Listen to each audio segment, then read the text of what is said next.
مومن کی موت کہتے ہیں۔ یہ مومن کی موت کیا ہے؟ آج یہ بخاری شریف کتاب الزہد کی حدیث پاک کا وہ آخری ٹکڑا مومن کی موت کے بارے میں۔ مگر مومن سن لو کون ہے۔ ایک بات کہوں، مومن کسے کہتے ہیں؟ ایک جملے میں کہوں، مسلمان وہ ہے جو اسلام میں داخل ہو جائے، مسلمان وہ ہے جو اسلام میں داخل ہو جائے، اور مومن وہ ہے جس میں اسلام داخل ہو جائے۔ مسلمان وہ ہے جو اسلام میں داخل ہو جائے، اور مومن وہ ہے جس میں اسلام داخل ہو جائے۔ اس کو دیکھو تو اسلام نظر آئے، اٹھتا ہوا دیکھو تو اسلام نظر آئے، بیٹھتا ہوا دیکھو تو اسلام نظر آئے، چلتا ہوا دیکھو تو اسلام نظر آئے، مسکراتا ہوا دیکھو تو اسلام نظر آئے۔ اللہ اکبر! اگر ایک جملے میں بیان کر دوں کہ چلتا پھرتا اسلام اگر کس کو دیکھ کر کے نظر آتا تھا تو ایک جملے میں کہہ سکتا ہوں، تمہارے پیر سید ساجد میاں کو تم نے دیکھا ہوگا، ان کو دیکھ کر کے تم کو چلتے پھرتے تصویر اسلام نظر آتی ہوگی۔ مومن وہ ہے جس میں اسلام داخل ہو جائے۔ ہم تو اسلام میں داخل ہو کر مسلمان ہو گئے ہیں، مومن کب بنو گے؟ اسلام پسند ہوئے ہو، اسلام پسند ہوئے ہو، اسلام پابند کب بنو گے؟ مومن کی موت کیا ہے؟ سن لو، مومن کی موت کسے کہتے ہیں؟ مومن کی موت کتاب الزہد بخاری شریف کی حدیث کا وہ آخری ٹکڑا جو بار بار ہم اپنے جلسوں میں سنتے ہیں۔ اللہ فرماتا ہے میں اس کے ہاتھ ہو جاتا ہوں، اس کے پیر ہو جاتا ہوں، اس کی آنکھ۔ یہ آپ سنتے ہیں، اس حدیث کا آخری ٹکڑا یہ ہے، حدیث قدسی ہے۔ اللہ فرماتا ہے مجھے کسی کام کے کرنے میں تردد نہیں ہوتا۔ سن لیں مومن کی موت کیا ہے۔ اللہ فرماتا ہے مجھے کسی کام کے کرنے میں تردد نہیں ہوتا۔ تردد کسے کہتے ہیں؟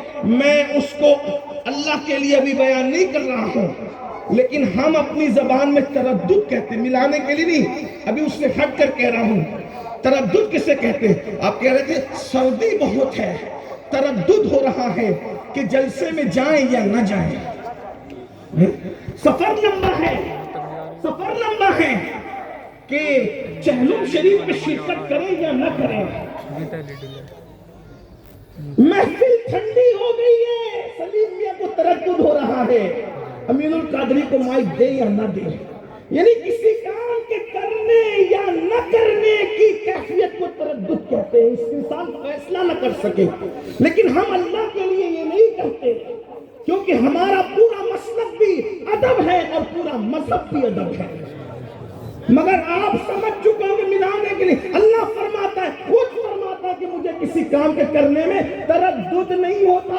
اگر اس کو سمجھانے کے لیے کہیں تو یہ کہہ سکتے ہیں وہ رات کو دن میں بدل دیتا ہے، تردد نہیں ہوتا۔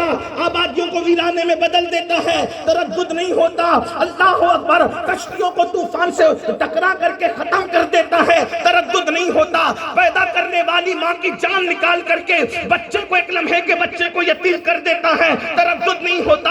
دھوپ میں بارش برساتا ہے، تردد نہیں ہوتا۔ زمین سے پودا نکالتا ہے، تردد نہیں ہوتا۔ شفق کا جمال، افق کی سرخی، ستاروں کی انجمن، چاند کی چاندنی، سورج کی روشنی، یہ سب دیتا رہتا ہے، چھینتا رہتا ہے، تردد نہیں ہوتا۔ مگر کیا فرماتا ہے؟ کسی کام کے کرنے میں تردد نہیں ہوتا، مگر جب میں ایک کام کرنے لگتا ہوں ترددی تو مجھے تردد ہونے لگتا ہے۔ اللہ کو کسی کام کے کرنے میں تردد نہیں ہوتا، لیکن جب فرماتا ہے ایک کام کرنے لگتا ہوں تو مجھے تردد ہوتا ہے۔ مولا وہ کام کیا ہے؟ تو فرمایا جب میں بندے مومن کی موت کا فیصلہ کرنے لگتا ہوں تو مجھے تردد ہوتا ہے کہ میں اس کی موت کا فیصلہ کروں اور وہ پسند کرے نہ کرے۔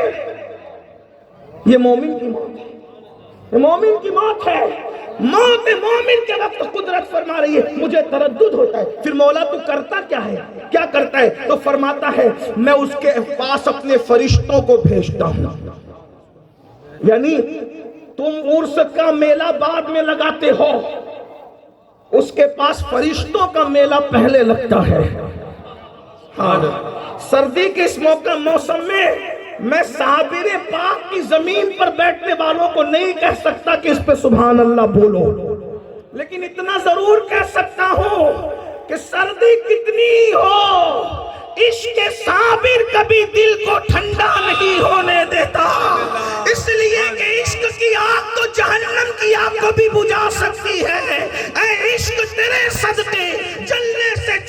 شکست ہے جو آگ بجھا دے گی وہ آگ لگائی ہے۔ نعرہ تکبیر، مومن کی موت نعرہ سن رہے ہو، رسالت۔ قل شریف کا وقت قریب ہے، مومن کی موت سن رہے ہو، سن لو بس مومن کی موت۔ اللہ اکبر، اللہ فرماتا ہے میں فرشتوں کو اس کے پاس بھیجتا ہوں۔ اس مضمون کو قرآن یوں بیان کرتا، حضرت مجاہد اس کی تفسیر میں بیان کر رہے کہ یہ مضمون کیا ہے۔ قرآن کہتا ہے ان الذین قالوا ربنا اللہ ثم استقاموا تتنزل علیہم الملائکہ الا تخافوا ولا تحزنوا وابشروا بالجنة التي کنتم توعدون۔ جن لوگوں نے کہا بے شک ہمارا رب اللہ ہے، ثم استقاموا، اور وہ دین پہ ڈٹ گئے، شریعت پر ڈٹ گئے۔ قبرستان میں چرس اور بھنگ پینے والے صوفی نہیں ہیں، دین پر ڈٹنے والے صوفی ہیں۔ شریعت کا مذاق اڑانے والے صوفی نہیں ہیں، شریعت پر ڈٹ جانے والے صوفی ہیں۔ ہوا میں اڑنے والے کو ولی ہر ایک کو نہیں کہا جا سکتا، مگر شریعت پر چلنے والے کو ولی قرآن کہتا نظر آ رہا ہے۔ ثم استقاموا، وقت ہوتا تو ثم استقاموا کی تفسیر بیان کی جاتی، اس کا وقت نہیں، لیکن سنیں ثم استقاموا، جو دین پہ ڈٹ گئے، خدا کو ایک مان کے دین پہ ڈٹ گئے۔ ابھی تو ہمیں یہ بھی نہیں پتا کہ خدا کے بارے میں عقیدہ کیا ہونا چاہیے، تو ڈٹیں گے کب اس عقیدے پر؟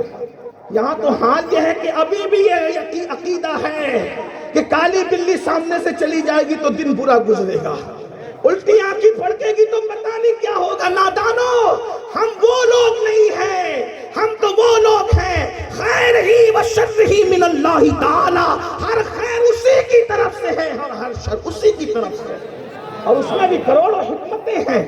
عقیدہ توحید، عقیدہ اسلام، عقیدہ رسالت پہ ڈٹ جاؤ، اس کی الگ تفسیر۔ تو قرآن کیا کہتا ہے؟ تتنزل علیہم الملائکہ، یہ عربی زبان کی خوبصورتی ہے۔ میں علماء کی معلومات میں کوئی اضافہ نہیں کر رہا ہوں، آپ کی دعا لینا چاہتا ہوں۔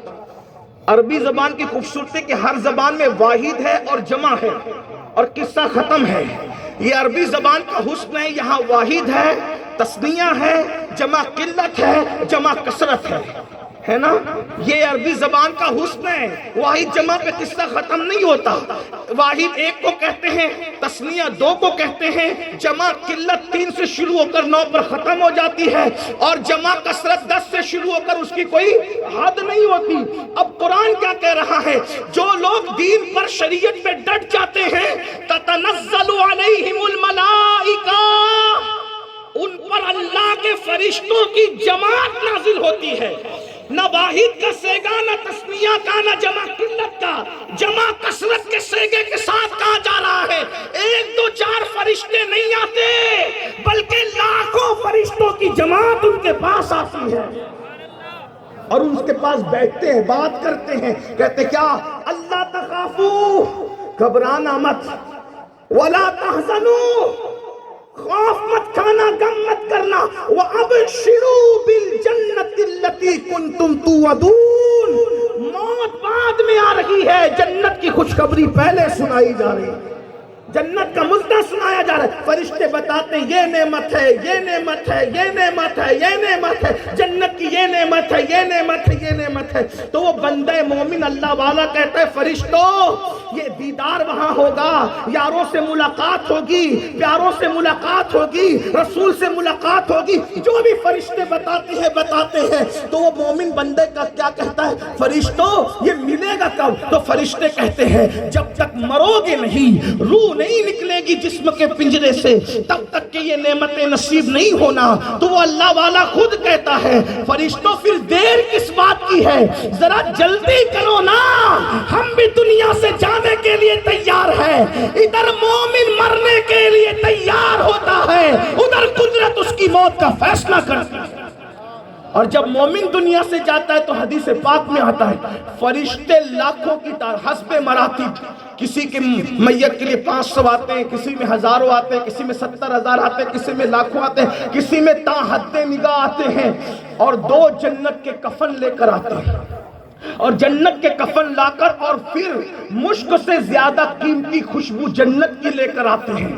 حدیث پاک میں آتا ہے اس خوشبو وہ زمین سے اٹھتی ہے, آسمان کے فرشتے محسوس کرتے کہتے ہیں آج زمین سے کیسی خوشبو اٹھ رہی ہے. تو کہا جاتا ہے کسی مومن کی روح کے لیے یہ جنت کی خوشبو لائی گئی ہے.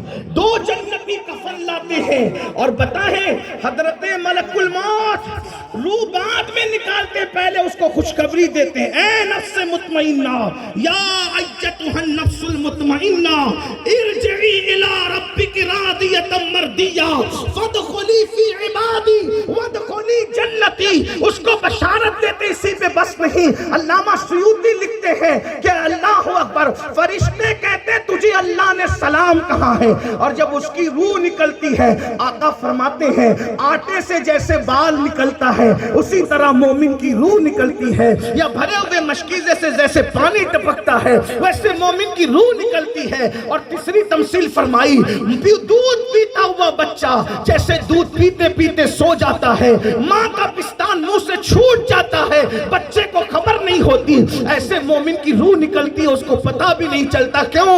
اس لیے کہ ادھر روح نکل رہی ہوتی ہے, ادھر جس کے عشق میں جان دے رہا ہوتا ہے اس نبی کا جلوہ سامنے ہوتا ہے. میرے امام کہتے ہیں جان تو جاتے ہی جائے گی قیامت یہ ہے, اب یہاں مرنے پہ ٹھہرائے نظارہ تیرا. ارے حسن یوسف موجود ہو تو انگلیاں کٹنے کا درد نہیں ہوتا, حسن مصطفیٰ موجود ہو تو روح نکلنے کی تکلیف کیسے ہو سکتی؟ اس شان سے مومن دنیا سے جاتا ہے.